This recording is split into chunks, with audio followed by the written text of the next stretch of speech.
Thank you. I asked a question, most times I ask myself. For the past 7 years, I've been advocating for technical vocational skills. And in terms of that, you are quick to get to find where I'm happy that the Honorable Minister talked about the need for connection, for the need for partnership collaborations, and the need for buying. But we also need to come to terms with Nigeria, we as Nigerians, that there's need for us to undergo personal, collective, and national paradigm shifts. One of the paradigm shifts, and surprisingly I've heard this from top people in government and even top civil servants across different sectors. They will tell you, allow the child go to school. Let him finish WAEC and pass very well. Skills acquisition in terms of functional vocational skills is a distraction. And when he finish, he will go to one of the mass education centers in any of the states and he would acquire, learn how to cook. That is why the school is dysfunctional. Why do you think these schools we talk about pay a lot of money? Pick a typical school. Nigeria is ranking 124th in global appraisal of countries for education. I saw that in one of that, and it bothers me as at 2023. And then I know again, so you see, you look at this, in skills, in how do you appraise education? The child learns skills, comprehension skills, leadership skills, communication skills. You acquire a whole lot of that skills. But one of the goals of education also is that you develop competencies in addition to knowledge. And then, you know, the idea of entrepreneurial skills also come into it. If education is functional, the child will know how to fix a car. You remember simply we're told that some of these contraptions we buy from other countries, why your battery will die was because they are practical experiments from China and the rest of them. So until our schools begin to produce this output and this outcome, until it is no longer like, I was listening to his Honorable Minister and we are talking about importation of equipment. The thing is, Nigeria needs to grow a lot of money. We need to make this money from production of goods and services. And our schools are the incubation centers, whether tertiary and the rest of them. And it doesn't have to be technical school. I have to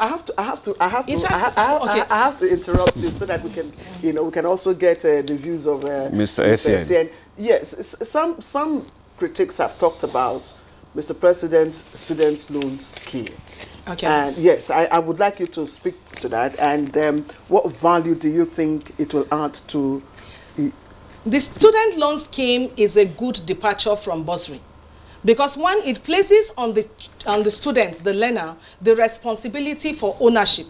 And then you find again, by the time you are 18, you're supposed to be a productive member of the community.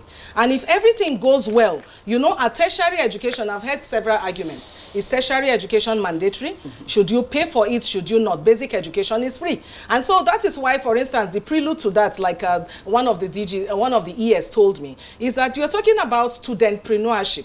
Studentpreneurship makes it possible for the young learner or the youth to begin to see that education means I am giving something back. So I can acquire education for myself. And that is why I think the student loan is important. In bursaries, government give these as grants. And whether you use it, you don't use it, it is not hinged. But it's not accountable. And some of us actually went through school paying our fees. I don't know about you. But for tertiary education, you work and you contribute. And the future of the student loan, I think we need to look into that. Part of the critique is whether the student loan is only available for people who go to tertiary, public schools, or whether it is open to every other one. And I think the payback system is when you combine studentpreneurship, my ability to earn money, self-employment, my ability to have the skills that I can be paid, then it also will strengthen that. And I think with that, I would like to applaud the Universal Basic Education Commission, because only very recently, particularly in the month of May, they launched this idea of the school to work scheme.